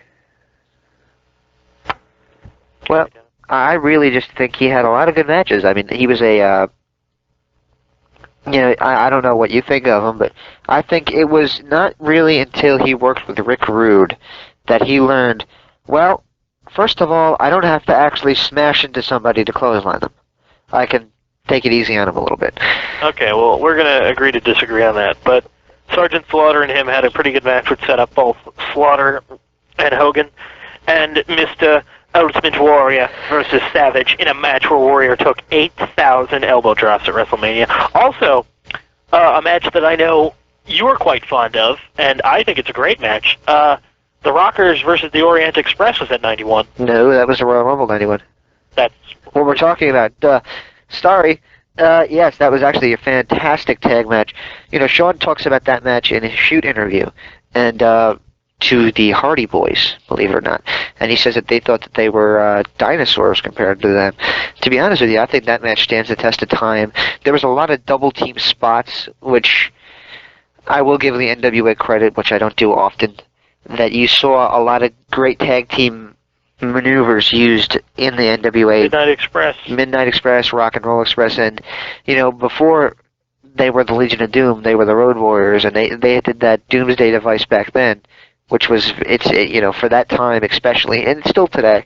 That's still a cool move. It's still a damn impressive move. The Dudleys do it, actually. It's called the Dudley device. Yeah, it was originally called the Doomsday device. Yeah, I know. I'm just saying they do it now. Well, yeah, because they're so original. They even stole the power bomb through the table from the Eliminators. No, from the Pitbulls. I apologize.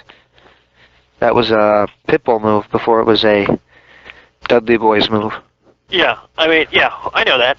Yep. But yeah, good match. Did one of the Pitbulls die?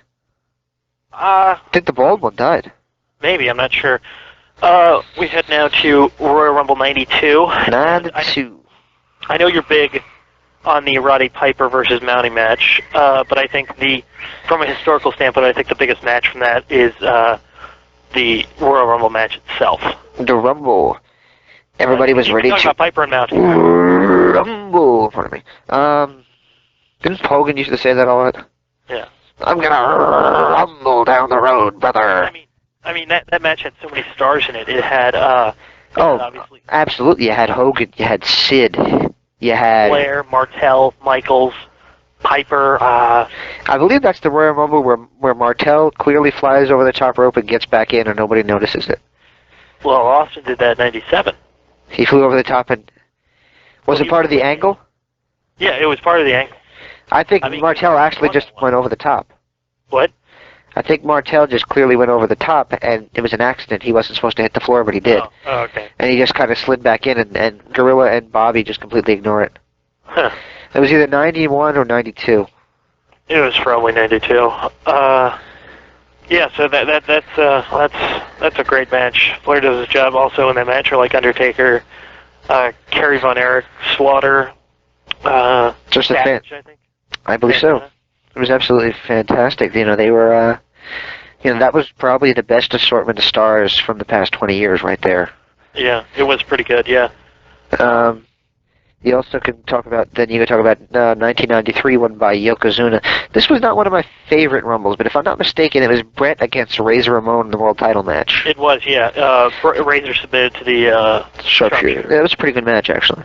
I think the match on that card, and I mean, I'm not saying, I mean, it's not a great card by any means, but this match certainly doesn't compare to later matches between the two. But Shawn Michaels versus Marty Jannetty was a good match. Was that 93 or 94? 93? 93. 94 was Shawn just interfered in the match with Razor and IRS. Yes. It was a good match. You could tell Heenan and Monsoon were really getting into that one. It was. Well, what was surprising, and you could hear this in the archives, Marty says that Vince was disappointed in the match. Yeah, well, I mean, apparently they were putting on products that were a lot better than that. Marty, I'm very disappointed. What? Marty, I'm very disappointed, and I think that you should be ashamed of yourself. Now go stick your head in the oven, and I'll be there in an hour. I'm Vince McMahon. Yeah, I mean, I think the match, the whole Raw where Marty comes back and beats Shawn for the title is so well done. But this is a good match. It really is. It was pay-per-view quality. It still is pay-per-view quality, to tell you the truth. They space out their spots. Very good. Royal Rumble, obviously, Yokozuna won, last eliminating Savage. And, yeah, so... I think he kicked out of an elbow drop, and Savage went over the top of the kick out. Huh. I actually don't remember that match very... It was not one of the better Royal Rumbles, I don't think. 1993 was. 1994 was fair. I don't really remember what the undercard was like. I just remember the finish, which would be more special now if they didn't do that every Battle Royal now. Yeah.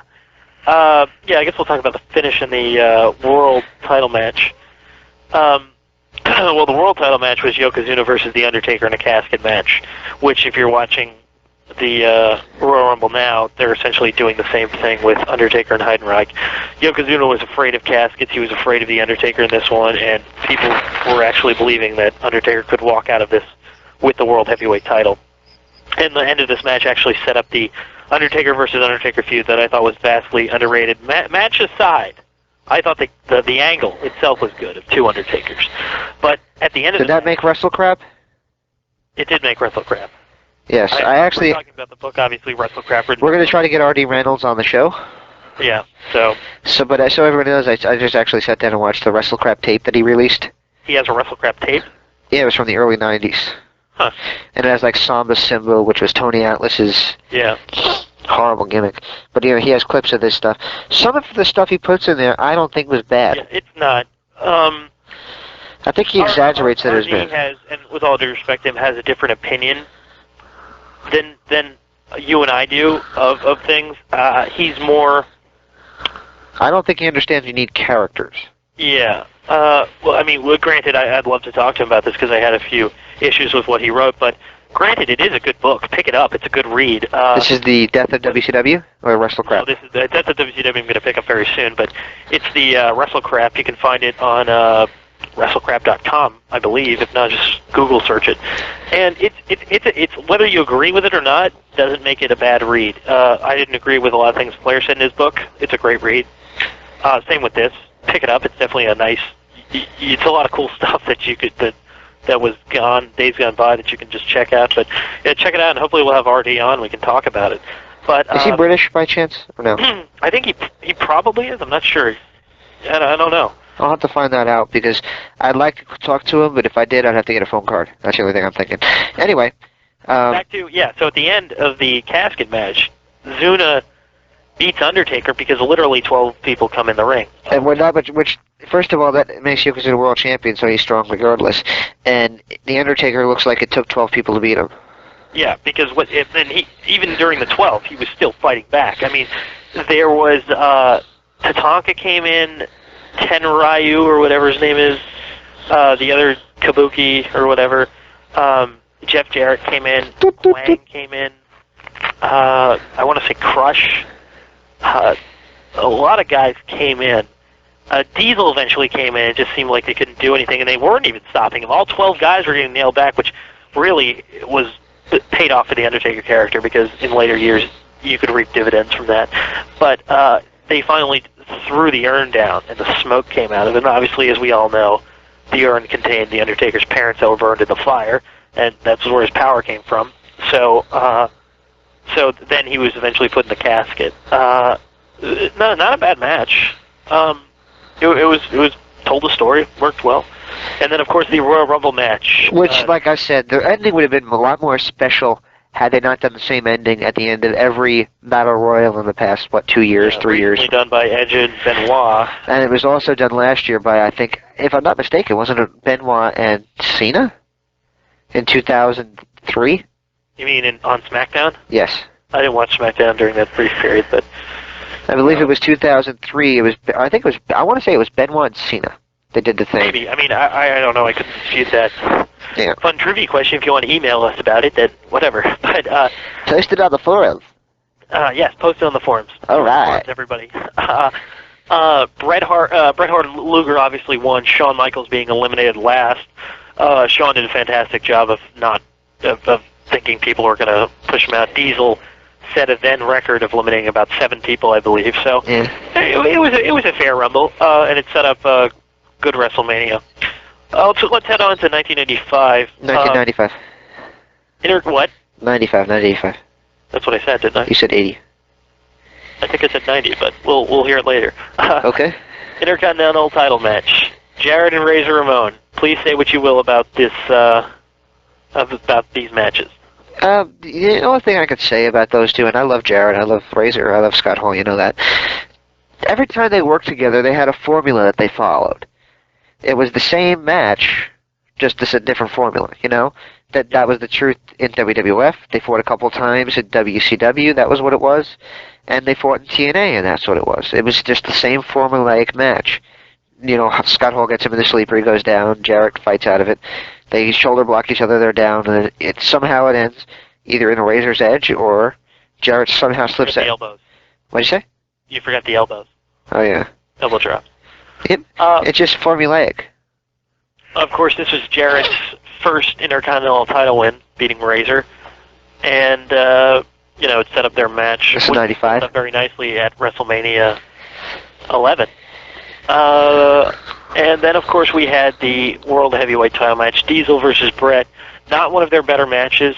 They fought to a no contest. I think their best match would be, obviously, the match in which Survivor we go through Series. the table at Survivor Series. Because it was that had never been done at WWE before. But that will be for our Survivor Series retro. Which is quite a few months away. Yes, indeed. Yes. And then the Royal Rumble, a fairly good one, but I think it was only about 38 minutes because they shortened it. Shawn won, and it popularized the rule of both feet having to hit the ground because him and Bulldog, I don't know if many people know that Bulldog was also, Shawn was number 1, but Bulldog was number 2, and they remained until the end. So Bulldog threw him out, and one of Shawn's feet hit the ground, and then they said, you know, they started playing his music. Shawn comes from behind and dumps Bulldog over the top rope, and then Shawn wins, and then they say, oh, yeah, and then since then they've really called that the Shawn Michaels rule. Right. But, and of course, if you want to fast forward to 1996, Michaels wins again.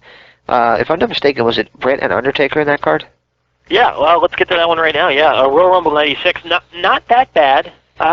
Triple H and Duke the Dumpster had a decent match for a free-for-all. And, what else was on that card? Another Razor Ramon loses the Intercontinental title for the second year in a row. This time to Goldust, right? Yeah, and bringing his Royal Rumble record to a very disappointing, I believe it's 0-3. Wow. But yeah, so Goldust beats him, and that was the time I was in I think middle school at that time, and Goldust, everybody was like, Goldust has a picture of Razor Ramon on his tattoo, and he's in love with him. And you know, we were just little kids, so we were just kind of creeped out by Goldust. So that was a really. I'll tell you what, though, if he was having Marlena, I'd like to be as gay as he is. I mean, that was an innovative gimmick. Because it was bizarre, you know. Yeah, but it set new standards for wrestling. Yeah, because it was so ambiguously gay, but not very ambiguous, you know. Yeah, because he had Marlena there the whole time. So which was it was like, well, is that a guy? What the hell? Yeah. So. But you couldn't mistake her for a guy, let's be honest. The Royal Rumble match was won, obviously, like you said, by Shawn Michaels. He last eliminated Diesel. Now, and I want to touch on this whole period of time. Diesel turned heel right after or right at Survivor Series 95. But before that, him and Shawn, when they were both faces, were friends. They became friends again. The cool thing I liked about it was Shawn and Diesel remained friends, despite the fact that Shawn was a face and Diesel was a heel. Because I don't like when in things when they're like, oh, well, now we're faces, so we're friends, even though we battled to the death 2 months ago. So I thought that was cool. And in this match, this begins kind of the snap between them, because Shawn eliminates Diesel last, and then a few weeks later, Diesel smacks Shawn in the back with a chair in a tag match against Undertaker and Brett. So that was cool. And of course, you have the main event, the World Heavyweight title match. The Undertaker defeats Bret the Hitman Hart by DQ because Diesel comes in and attacks the Undertaker, which leads to Undertaker and Diesel at WrestleMania 12. So yep. that's Royal Rumble 96. 97 was a really Invasion of the Luchadors. Is that what it was? They had so many Luchadors in the Royal Rumble. Huh. Hector Garza was actually in it, I think. He was the one dealing crack in the corner. Hola, you want some crack, chulo? Pardon me. The Royal Rumble isn't that spectacular. Austin wins it. The crowd was pretty impressive, though. But I would say that the main match in that one was Michaels against Sid. Yeah. Obviously, Shawn is coming back to his hometown, San Antonio, to win the title from Sid, and he is cheered out of the building. Yeah, he got a great reaction that night. And that was a very good match. The crowd's really into it, and Shawn hits Sid with the camera to get the belt back. Which is ironic because that's how Sid hurt Jose Lothario. Yeah, in Survivor Series '96 when Sid won the title. Yep. And Austin wins the Rumble. He's thrown out, and then Brett throws Vader out, and Austin gets back in the ring, throws Brett out. And that's just, granted their feud started at around Survivor Series, but it was really escalated during this point. And next up is one of the better Rumbles of all time. 98? Rumble 98. It was alright. Yeah, right. That's when Michaels breaks his freaking back, just about. Yeah. At the casket match. They start off with Vader versus Goldust in the match that's been brewing since Survivor Series, so they had a little build up there. Then a really good Intercontinental title match with The Rock versus Shamrock in a match because they were doing great Flair type title matches with Rock and Shamrock where they would have The Rock would go on to he would essentially look like he was at the brink of a defeat, then get disqualified or something would happen. In this instance, him and Shamrock had a great match, and Rock hits Shamrock in the face with brass knuckles, then slips the brass knuckles into his tights, goes for the pin. Shamrock kicks out. Shamrock suplexes him, gets him in the ankle lock, and Rock submits. And you think Shamrock wins the title, but guess what? Rock says check his tights. He finds the brass knucks, and Rock wins by DQ, which is essentially kind of the thing they did at WrestleMania when Shamrock keeps him in the ankle lock for too long, so the referee reverses the decision and gives the title back to Rock. Huh. I thought it was a well-done match. That was a well-done feud, actually. Yeah. Austin wins the Royal Rumble, last eliminating The Rock. Everybody knew Austin was going to win it. He was just attacking everybody going into there. This is another instance of a Rumble which incorporates a lot of the smaller feuds with each other. Cactus Jack and Chainsaw Charlie were teammates, and they obviously, fought around in that. Let's see, Triple H was not actually in it because he was injured, but he pulled Owen Hart out, and they were feuding. So that was an intertwined feud. Of course, Rock and Austin battled in the thing. And then the casket match, which is, I think, what everybody knows this Rumble for. Not only does Shawn break his back on the casket, but at the end, of course, they're teasing that Kane was going to come in and save The Undertaker. And, of course, Undertaker, leading up to this, was like, the only time I lost a casket match, which is not true, he lost another one, but we'll get to that later, was when 7 guys, or 12 guys, whatever, dropped me into that casket, and I don't see 12 guys in DX. So Shawn was like, yeah, whatever. And then they get to the match, and Undertaker pretty much looks like he's got the match won, and then the Bariquas and the New Age Outlaws come in, and they start smashing Undertaker. Then Kane's music, Kane and Undertaker had reconciled in the storylines. He comes down and he destroys everybody, and then Undertaker's just standing there. Then he choke slams Undertaker in a casket. Shawn shuts the lid, and of course they set it on fire, which was a really cool visual. So that was how that one ended. Yep, that was a fantastic one. 1999 was when Vince won the Rumble. People put that one down as being a bad Rumble. I actually think it was a good Rumble. I think it was a good story. It wasn't anything too new either because Jimmy Hart had done that with a Junkyard Dog at a Battle Royal in the 80s. He hit under the ring, actually. And at the end of it, he came in and just pushed him over the top, which was hysterical. We talk about that in the interview. Check it out in the archives at WrestlingEpicenter.com. Yeah, Vince essentially just sits in the announce table the whole time until the end when Austin gets his hands on him. And that was good because people really wanted to see Vince get his comeuppance from Austin. The world title match was the unbelievably brutal match between Rock and Mankind, where Foley's face gets caved in by Rock's chair shots. If you want to check that out for sheer brutality, go ahead. And the ending of it kind of sucks the air out of it because they have... I quit. Is that one? They have the taped "I Quit" over the announcing system, which they revealed the next night on Raw. But Well, did anybody doubt that it was a fake I Quit? JR. Or, I'm sorry, Michael Cole. Oh, I thought maybe Mike. I don't get it. I don't get why The Undertaker got hit with a chair. Why'd he quit? Why'd he quit? Sorry. Go ahead. All right. Royal Rumble 2000, possibly the best Royal Rumble of all time. I don't remember it. Okay, I'll walk you through it because I really like this one. It's in MSG, by the way. So. Is this the one where Mae Young takes her top off? Yeah, but let's forget that. That's just a black eye on the wrestling business. Okay.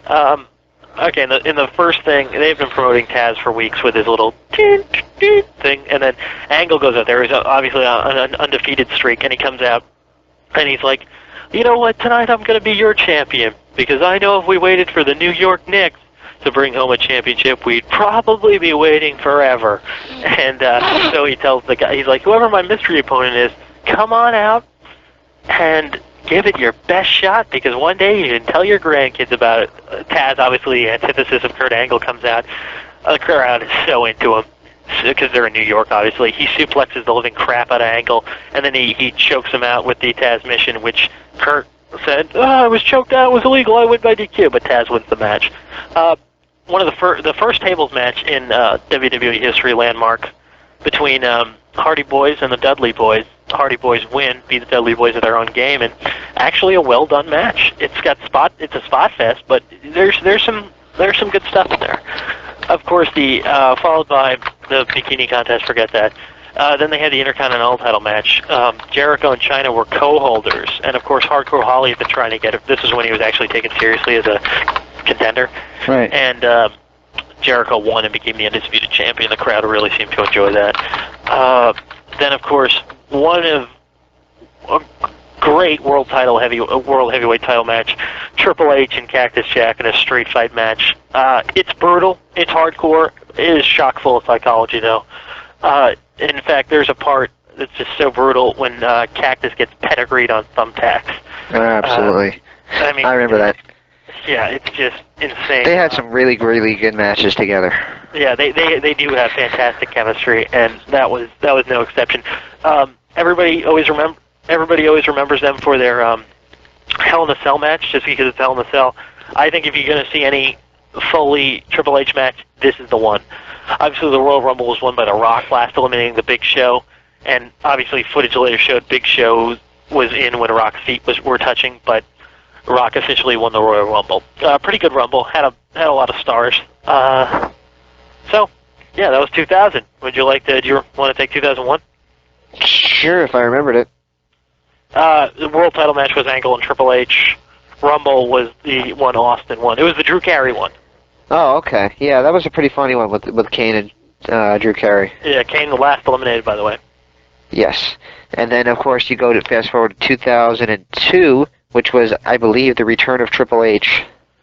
Yep, Triple H won, and Jericho and Rock had a fantastic world title match, but the ending made Jericho look so weak. It was like Jericho, I think, low blows him, smashes his head in the exposed turnbuckle, holds his hands down, and puts his feet on the ropes to pin him. When I told James about this, because I think I saw this thing before he did, he's like, "What? No machine gun with riddling Rock with bullets?" Yep. I mean, it's just, of course, they weren't taking Jericho that seriously, which is too bad. Let's head to 2003. Well, actually, if you want to just go back to 2002 for 1 second, you saw a lot of returns at that one. You saw the return of Kurt Hennig, who unfortunately has passed away. You saw the return of Goldust. So it was pretty, You saw the return of Val Venus and The Godfather and the Ooh Train. Well, yeah. Well, You also saw the return of the Count-Out. the return of the Count-Out. Let's not explain. Sorry, people. Yes. 2003 actually has a very good hidden gem, so to speak. Brock Lesnar versus Big Show. Great power match. It's on WWE Jukebox right now if you want to check that out. What match is this? Lesnar versus Big Show. It's actually a really good match between the two. Lesnar sells very well for him. Then, of course, the match where Triple H and Scott Steiner go, and Steiner uses 12,004 suplexes. Yep. And I think it was about 3 of them, and the crowd started getting angry. So. Yeah. It was just belly-to-belly suplex, underhook suplex, and then the underhook suplex, Steiner fell over. Yeah. You remember that? Yeah, I do. And I mean, unfortunately, Scott's body wasn't in the best of shape during that time. He was Which is muscular. really unfortunate because he had a great run in WCW as a champion. Do you think he was just too hurt? I really do, because I've seen him capable of much more than that. But you know, we all have bad days. Brock Lesnar, of course, wins the Royal Rumble. He came in at 29, so it was more realistic than most. Of course, everybody will kill me if I don't mention Angle and Benoit. I think it's an overrated match, but I don't think it's bad. I think it's pretty good. Yeah. It's just not epic enough, which is normally the problem I have with Kurt Angle. Yes, every one of his matches are pretty much the same thing you can see on free TV. Yeah, so...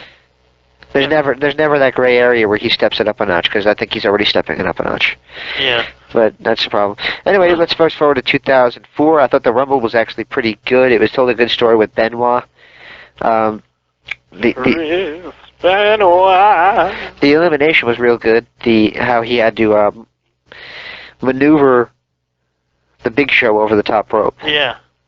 Well, it's the Big... Sorry, I just want to do these weird show tune versions of their names. Okay. Yeah, so also, of course, Triple H and the Heartbreak Kid went one-on-one in a last man standing contest. Who was that match? Nobody. They both got knocked out, right? Nobody left the ring standing. Yeah, Shawn was fell on his knee at the last second. So he wasn't the last man standing. So yeah.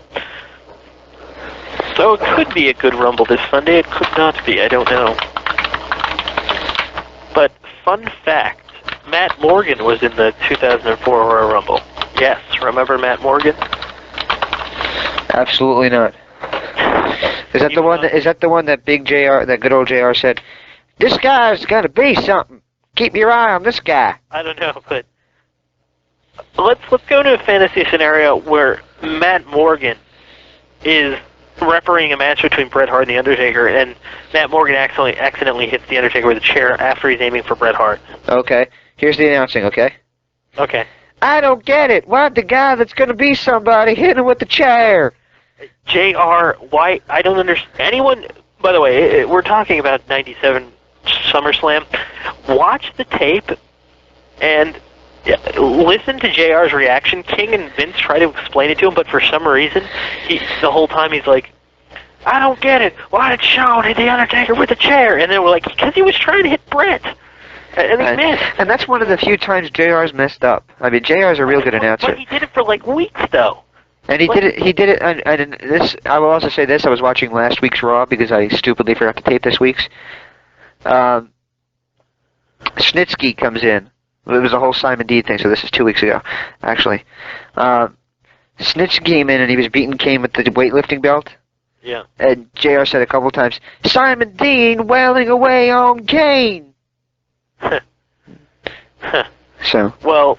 He doesn't make that many mistakes, so when he does, I want to make people know him. I mean, he at Hell in a Cell, the first Hell in a Cell, Bad Blood, they're like, well, I don't recall anyone telling the referee they had to use a chair. He's like, well, he was actually trying to hit Bret, not the other day. He's like, well, I don't agree with that. I was like, you fool. I want to go into a debate with you about that and bet money. Because I will win. But, yeah, I don't understand. Because he was good all night, and then he does that. So, I have no idea. Obviously, we've got Against All Odds coming up in February with TNA. Mr. Kevin Nash and Jeff Jarrett will be going one-on-one. Kevin Nash and Jeff Jarrett, and I don't think Kevin Nash could care less based on his promo on Impact last week. What does he say? He was just incredibly sarcastic in a way that was... It almost seemed the fact that he just didn't care. Huh. Well, hopefully we can... I hope he was kidding. I mean, I hope it's part of the character, I hope. But he was like, and they had members of the international press and DDP sitting in the crowd asking questions. Really? Yeah. So they did like a press conference. And it was, let's see, they had one guy from USA Today, which was legit, and the rest of them was like Bill Banks from the TNA website, and DDP, and a couple of people. Thinking to myself, what press do these people have? Oh well. Oklahoma. No, that's Ed Ferrara. I know. Juventud Guerrero, a great defensive lineman from Tijuana State. Tijuana State. The funniest thing he did was, and I don't like making fun of JR, but this was just funny, when he hit the pinata, he goes, Candy! Candy! Candy! That was great. I fell over laughing at that. So many... Unfortunately, I don't think it's funny to make fun of people's disabilities, though. No. And I think the winking thing that he did, the half-eye thing, that was a little bit too much. But the impression was good. Yeah, the impression was dead on. If he had left it to that, it would have been a lot better. He had not won the Cruiserweight title. Yeah, so that's our Royal Rumble preview. We will be... Anybody else thinking that if you played the 2003 Shut Your Mouth video game and Stone Cold, for whatever reason, comes down and sprays milk on you instead of beer? Milk or soda? In the game career mode, they have JR screaming, milk! Milk! Milk! And I'm thinking to myself, candy! Candy! Sorry. Well, we thank everyone who's been joining the forums recently. Apparently, the other night, James tells me, Just last night, actually. Well, that the site shut down because we had too many visitors. So thank you, everybody, for coming on to the site. And that's a problem we'd like to have more often. yeah, and so everybody knows that's not going to be a reoccurring problem because they upped our thing by like 500%. But yeah, you people, we're glad you found us. We hope you continue to find us. Tell If your friends. And yes, absolutely. Tell your friends about us. Tell us that we're not the same old show. We try to keep the language clean so the little guys can listen to us. We try to give you intelligent banter, and basically we try to keep it about wrestling. It's more fun if we just keep it about wrestling. But now we will debate about 80s David Mamet plays. Davis who? Nothing. No, I'm just kidding. Yeah, so that's about all. Yeah, why don't we just sign off, and I got a song I want to play. Okay, well, we want to say thank you once again to all the sites who promoted us. Obviously, PW Insider. We want to thank Bill Apter for coming on the show and spending some time with us. We also want to thank Terry Funk for his time. Much appreciated. And all of you who have come on to the forums and who have come on to the website, join the... And all of you listening to this for the past 2 hours, probably. Yes, we got a lot of feedback, most of it positive. I think actually all of it positive. If you have negative feedback, I mean, no matter what, just tell us. We thank you for and once again, just don't say you suck. Tell us why we suck if you think that's the case. Because we know we suck. We just want you to tell us why. But yes, we thank you for joining the Wrestling Epicenter community. Hopefully we'll be able to grow and add new sorts of features for you guys. And yeah, so that's all I got. That's all I got. I want to play a song of Summer Tour 2005. It will be Cinderella, Firehouse, Rat, and Quiet Riot. The love of a lifetime. Play that song. You want to play that one? Love of a Lifetime? Actually, can we play The Zoo by the Scorpions? Not this week. Oh. Okay. Oh. This week. Billy Squire last week, so. Yes, this is my turn. You get it next week. What are you putting on? I actually want to play a song by Cinderella that I just love. It's Francine gets a mention in it. I wonder if Don't know what you got. We played that. If you want to hear that one, listen to the last LaRue interview. But this time I want to play something off the same album. It's the first song on there. It's called Falling Apart at the Seams. And if you listen to it, Falling apart. If you listen to it, Francine gets a mention. Does she? Oh yeah. I don't think it's the same one, but they say, "Oh, Francine's much closer now." And then they're going to do an updated version like, "Oh, Francine Manichain Douglas in 1997," and we're going to know it's her. Absolutely. Absolutely. I'll email Tom Kiefer and let him know that right now. You sound like AC/DC.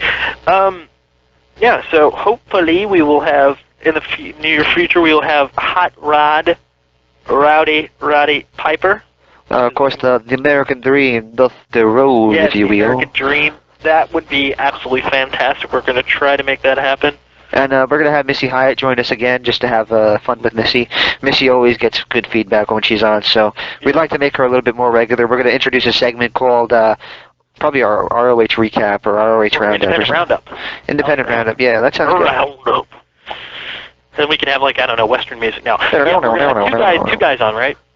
Yes, two guys, my former partners from way back when. This will be Ben Kent and probably Stuart Cooper. These are two guys that always are trying to start a show but never get the funding behind them. So hopefully they'll come on. They're big Ring of Honor marks. We don't agree on much, but we do know that you guys like Ring of Honor, so we want to give you guys something to listen to as well. Yeah, they're gonna report in about Ring of Honor, a lot of the independent happenings. We know got a lot of Ring of Honor requests, and this is the interactive interview, not the James and Erik Clancy interview. So, you guys are gonna hear all the going on, small segments, hopefully each show if they're well received, and you'll hear what's going on in Ring of Honor, what's going on in some independents around the country, so we can get a kind of a full roundup as opposed to just James and I talking the whole time, because I'm sure that gets a little boring sometimes. So we're gonna try to vary it up, and I think that's all the news we got today. Just tell your friends about the new website. Just get it out there, and we appreciate all the support. If you enjoyed what you just heard, please click the like button and the notifications bell.